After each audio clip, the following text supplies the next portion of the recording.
everyone, I am dietitian Divya Singh from Art of Curing and I am here to give you some tips about mindful eating.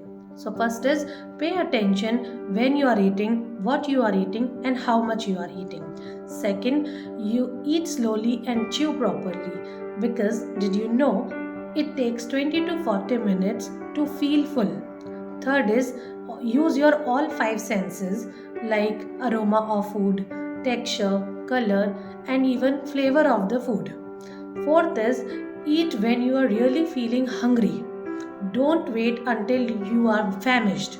Fifth is avoid distraction. Don't use mobile phone or don't watch TV while eating. Last but not the least, eat at least one meal with your family. That's all.